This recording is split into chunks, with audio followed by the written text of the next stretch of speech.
గ్రామానికి ఎన్నికల ప్రచారం నిమిత్తం మన ఉమ్మడి జిల్లా పరిషత్ చైర్మన్ పాపిరెడ్డి గారు, ఈ గ్రామ వైఎస్ఆర్ పార్టీ నాయకులు పేరం వెంకట సుబ్బారెడ్డి గారు, రామసుబ్బారెడ్డి గారు, ఈరోజే పార్టీలో జరిగినటువంటి ఉమేష్ రెడ్డి గారు, రెడ్డి రామేశ్వర రెడ్డి గారు, శ్రీనివాస్ రెడ్డి గారు, నాగిరెడ్డి గారు, నారాయణ రెడ్డి గారు, రామచంద్రుడు గారు, అదేవిధంగా ఒట్టె పుల్లయ్య గారు, మదన గోపాల్ గారు, మరి అదేవిధంగా విశ్వనాథ్ రెడ్డి గారు, బంకు సుధాకర్ రెడ్డి గారు, రెడ్డి గారు శేఖర్ రెడ్డి గారు, ప్రమోద్ గౌడ్ గారు, మహేష్ గౌడ్ గారు, శ్రీనివాస్, కొత్తపూడి గౌస్మాష, మంచి రామారావు, రామ సర్పంచ్ మేకల ప్రసాద్, ఆబ్రాం, మరి ఈరోజు పార్టీలో చేరిన రమేష్ రెడ్డి గారికి మనస్ఫూర్తిగా స్వాగతిస్తూ ఈ యొక్క రామాపురం గ్రామ పరిధిలో మన ప్రియతమ ముఖ్యమంత్రి వైఎస్ జగన్మోహన్ రెడ్డి గారి సంపూర్ణమైన సహకారంతో ఈ 2 సచివాలయ పరిధిలో 20,04,00,000 నేరుగా ప్రజల యొక్క అకౌంట్లో, నేరుగా పేదల యొక్క అకౌంట్లో డబ్బులు వేయడం జరిగిందా లేదా? అదేవిధంగా 5,32,00,000 నాన్ డిబిటీ ద్వారా మొత్తం ఈ 5 సంవత్సరాల కాలంలో 25,38,00,000 ఈ యొక్క రామాపురం గ్రామానికి మన ప్రియతమ ముఖ్యమంత్రి వైఎస్ జగన్మోహన్ రెడ్డి గారు మరి ఖర్చు పెట్టడం జరిగింది. అంటే ఇంత డబ్బు ఎప్పుడైనా కూడా గతంలో ఏనాడైనా కూడా మనం స్వాతంత్రం వచ్చిన తర్వాత ఒక గ్రామానికి మరి ఎంతో మంది ప్రధానమంత్రులు చూసాం. ఈ యొక్క పార్లమెంట్ నియోజకవర్గం నుంచి రాష్ట్రపతిని గతంలో గెలిపించినారు. మరి ఎప్పుడు కూడా ఏనాడు కూడా ఏ ప్రభుత్వం కానీ ఏ ముఖ్యమంత్రి గారు కూడా చేయని విధంగా ఈరోజు ప్రజల యొక్క సంక్షేమం కోసం, పేదల యొక్క సంక్షేమం కోసం ఈరోజు 25,38,00,000 ఇస్తున్నారంటే చిన్న విషయం ప్రాధాన్య విషయాన్ని కూడా గుర్తు చేస్తా ఉన్నా. అదేవిధంగా ఈ యొక్క గ్రామానికి సంబంధించినంత వరకు ఇప్పుడే రామచంద్రుడు చెప్పినాడు. ఎందుకంటే గతంలో నేను కూడా చిన్నప్పటి నుంచి రాజకీయాలను దగ్గరగా చూస్తూ ఉన్నా, ఈ ముఠా నాయకులను దగ్గరగా చూస్తూ ఉన్నా, ఫ్యాక్షన్ చూసినా, అన్ని చూసినా. కానీ ఈరోజు టెలికాన్ఫరెన్స్ అట్టు టెలికాన్ఫరెన్స్ పంచగట్టుకున్న నాయకుని ఈరోజు ఈ గ్రామ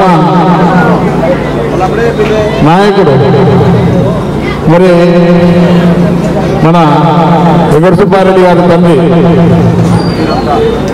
జింకరరామరెడ్డి గారు ఖద్దర్ సట్టు భరించారు. ఈ ఊరికి తీసుకొచ్చి ఖద్దర్ సట్టు తొలగించినారు. మరి తొలగిస్తే మరి ఆయనకి పంగనామాలు పెట్టినారు. మరి ఈరోజు ఈ యొక్క గ్రామంలో నేను ఆ రోజే చెప్పాను, ఈ గ్రామం మైనింగ్ ప్రాంతము, ఈ గ్రామం ప్రశాంతంగా ఉండాలి, ఎటువంటి పరిస్థితుల్లో ఎవరు అలజడులు సృష్టించినా, ఎవరు అలజడులు సృష్టించినా, ఎవరు గన్నుల జోలికి పోయినా, ఎవరు యజమానులను బెదిరించినా, ఎక్కడ కూడా నా మనుషులైనా ఎవరు ఎదుటి వారినైనా కూడా సహించేది లేదు అని చెప్పి ఆనాడే చెప్పినాను.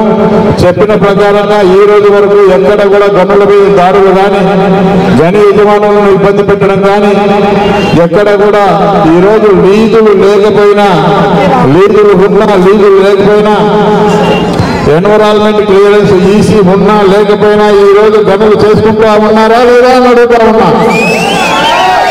ఏనాడైనా విజిలెన్స్ దాడులు కానీ, మైనింగ్ దాడులు కానీ, మైనింగ్ అధికారులతో దాడులు చేయించడం కానీ, భయపెట్టడం కానీ ఏనాడైనా ఈ యొక్క ప్రభుత్వంలో 5 సంవత్సరాల పరిపాలనలో మేము ఏనాడైనా కూడా ఎవరినైనా కూడా దాడులు చేయించినట్టు ఒక్కటి చూపమని చెప్పండి. ఎప్పుడు కూడా చేయలేదు. ఎందుకంటే ఈరోజు చాలా మంది పేదవాళ్ళు ఈ మైనింగ్ మీదనే జీవనాధారం చేస్తా ఉన్నారు. ఈ మైనింగ్ లేకపోతే ఈ గ్రామం ఇంత వృద్ధి చెందేది కాదు. మరి ఈరోజు లీజులు ఉన్నా లీజులు లేకపోయినా, ఎన్విరాన్మెంట్ క్లియరెన్స్ ఉన్నా లేకపోయినా కూడా ఈరోజు అధికార పక్షంలో ఉండి కూడా ఏనాడు కూడా ఎవరి మీద కక్ష సాధింపు చర్యలు లేకుండా అందరూ బాగుండాలి, మైన్ ఓనర్లు బాగుండాలి, ట్రాక్టర్ ఓనర్స్ బాగుండాలి అని చెప్పి ఆలోచన చేశాను తప్ప ఏనాడు కూడా చెడుగా కానీ, నాకు ఈ గ్రామం మెజార్టీ రాలేదని కానీ, ఎన్నికలు నిలుపుకోవాలి, పెద్ద అయినా చెప్పుకుంటా ఉన్నాం, పెద్దరికాన్ని నిలుపుకోవాలంటే మర్యాదగా మాట్లాడేది నేర్చుకో. ఇప్పుడే శ్రీనివాసరెడ్డి చెప్పినారు, ఆయన నోరు ఆ విధంగా ఉన్నంత వరకు మనకు ఓటింగ్ శాతం పెరుగుతూనే ఉంటుందని చెప్పి. కానీ అది పద్ధతి కాదు. ఏదంటే ఇచ్చి మర్యాద ఇచ్చి పుచ్చుకోవడం అనేది సంప్రదాయం. మరి అదేవిధంగా ఈరోజు మన ప్రియతమ ముఖ్యమంత్రి జగన్మోహన్ రెడ్డి గారు ఇన్ని సంక్షేమ కార్యక్రమాలు చేస్తా ఉంటే ఓర్వలేక ఇది శ్రీలంక కాబోతా ఉంది, పాకిస్తాన్ కాబోతుందని చెప్పిన నాయకులు ఈరోజు మళ్ళీ సిగ్గు లేకుండా మళ్ళీ వచ్చి మేము కూడా చేస్తాం శిక్ష. మరి ఈరోజు సూపర్ 6 అంట, సూపర్ 6 ఎక్కడండి అండి సూపర్ 6?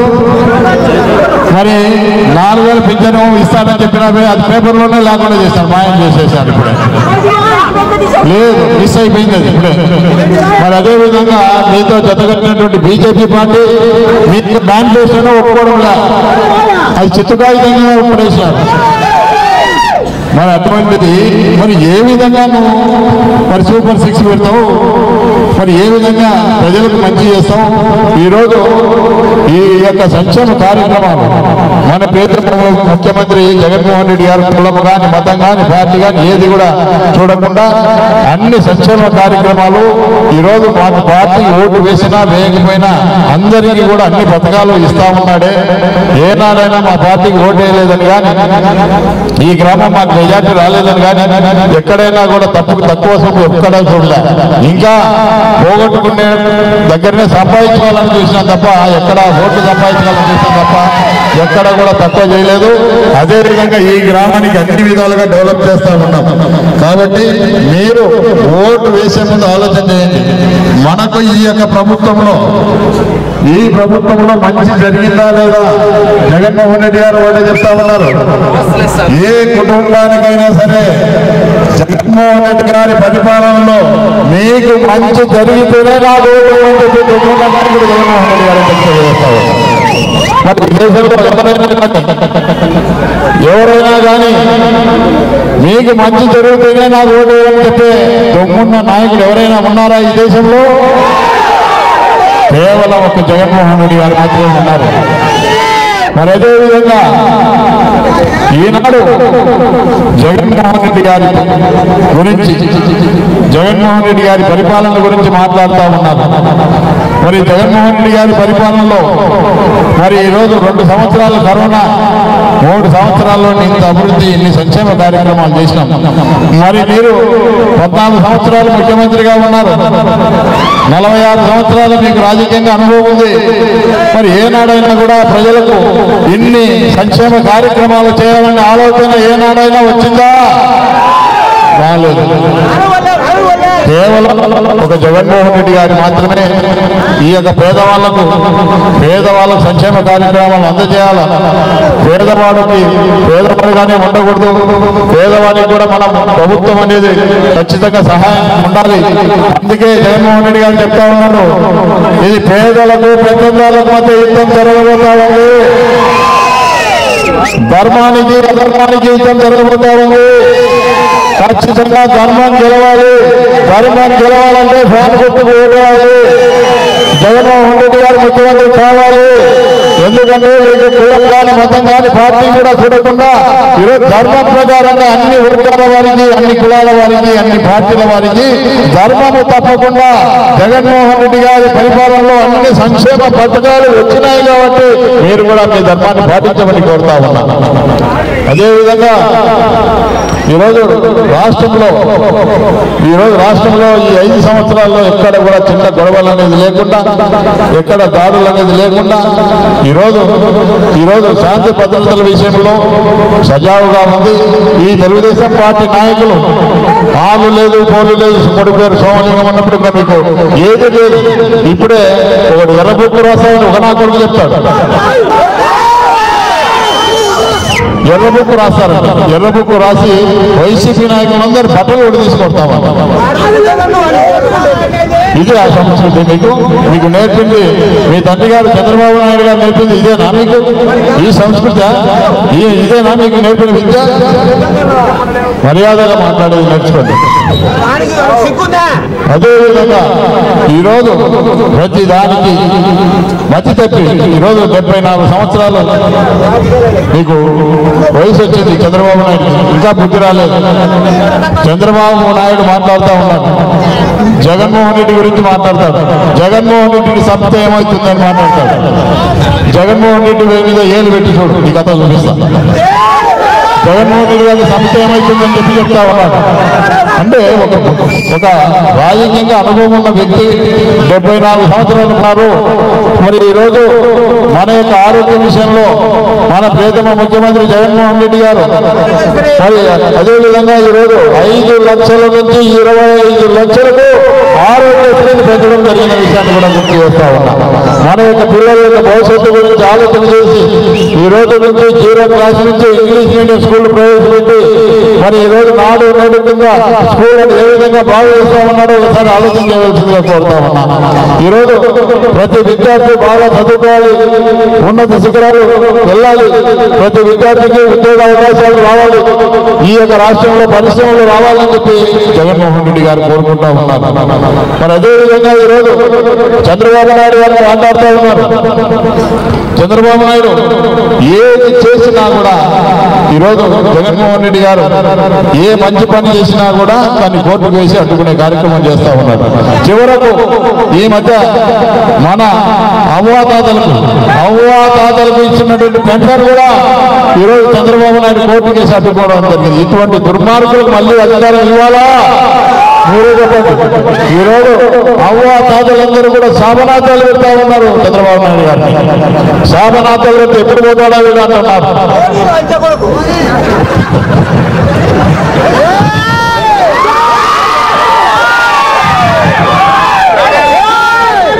అదేవిధంగా ఆయన పోతాడు, ఆయన మళ్ళీ పెళ్లి చేసుకోవాలనుకున్నాడు. అందరికీ చంద్రబాబు నాయుడు మళ్ళీ పెళ్లి చేసుకొని పిల్లలు పుట్టి అని చెప్తా ఉన్నాం. మేము చెప్తా ఉన్నాం 174 సంవత్సరాలు వచ్చినాయి.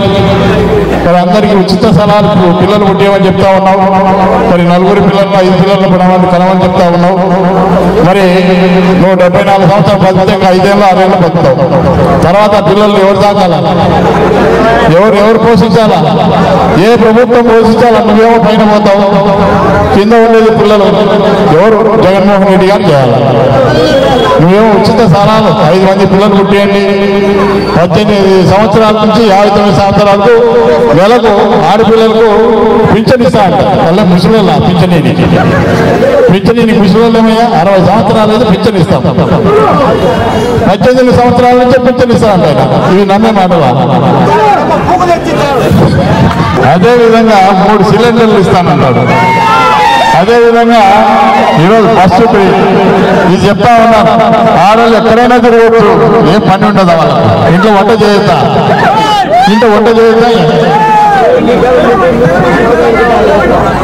ఈరోజు ఏదైనా కూడా చెప్తే నమ్మాలా?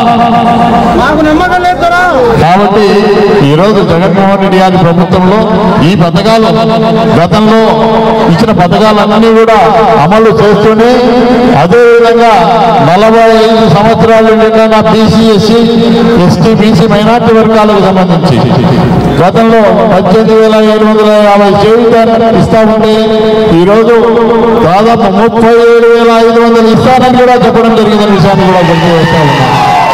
అదేవిధంగా ఈబీసీ నేస్తాం 15,000 నుంచి 30,000 కూడా పెంచడం జరిగిందనే విషయాన్ని కూడా గుర్తు చేస్తా ఉన్నాం.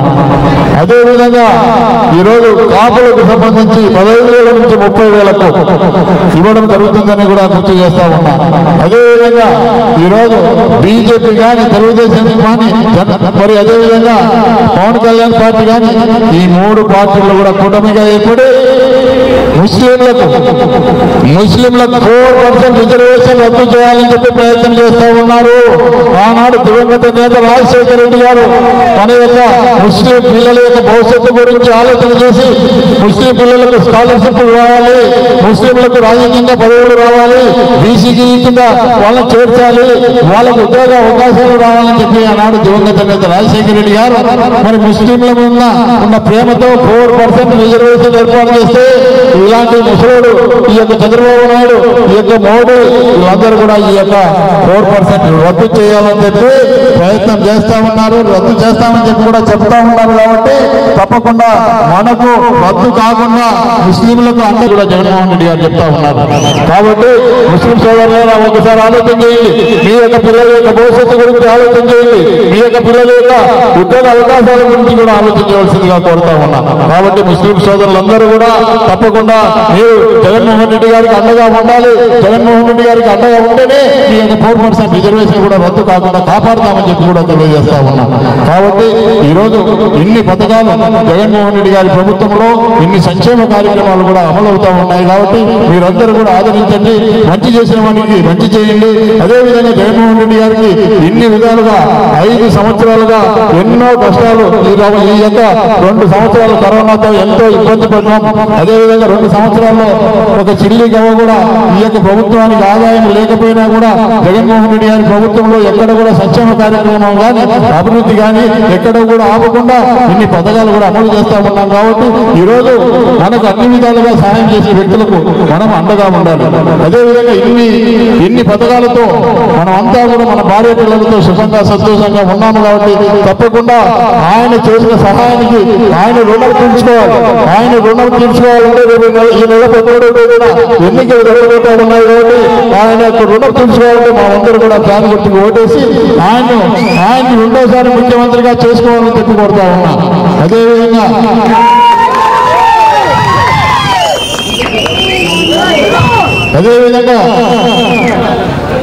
తప్పకుండా మీరందరూ కూడా ఈ గ్రామంలో ఫ్యాన్ గుర్తు మెజార్టీ తీసుకురావాలి. ఇక్కడ తప్పకుండా మెజార్టీ వచ్చిన తర్వాత ఈ గ్రామానికి మళ్ళీ వస్తాను. ఈ గ్రామంలో ఎస్సీలకు కమ్యూనిటీ వాళ్ళైతేనేమి, ప్రజలకు దోపిగానైతేనేమి, ఈ గ్రామంలో మిగిలిపోయినటువంటి సీసీ రోడ్లు అయితేనేమి, అదేవిధంగా ఇక్కడ మన ఊరిలో కూడా ఈ యొక్క ఎండల వాటర్ ప్లాంట్ ఏర్పాటు చేసి ప్రతి ఒక్కరికి కూడా చల్లని నీరు ఇప్పిస్తానని చెప్పి కూడా తెలియజేస్తా ఉన్నా. కాబట్టి మీరందరూ మమ్మల్ని ఆశీర్వదించి ఈ నెల 13వ తేదీన తప్పకుండా ప్రతి ఒక్కరు కూడా పోలింగ్ లో పాల్గొని, ఎందుకంటే ఎండ ఎక్కువగా ఉంటుంది కాబట్టి ఉదయం 7 గంటలకే పోలింగ్ లో పాల్గొని ప్రతి ఒక్కరు కూడా ఫ్యాన్ గుర్తు మార్చుకోకుండా 2 ఓట్లు ఇస్తారు. ఒకటి ఎంపీకి, ఎమ్మెల్యేకి 2 కూడా ఫ్యాన్ గుర్తుకు ఓటేసి మమ్మల్ని ఆశీర్వదించి మళ్ళీ మీకు సేవ చేసుకునే భాగ్యం మాకు కల్పించాలని చెప్పి కోరుకుంటూ ఇతరులు వినిపిస్తాము. ఫ్యాను గుర్తుకి ఓటేద్దాం, మన కాటసాని రామిరెడ్డి అన్నను మళ్ళీ గెలిపించుకుందాం.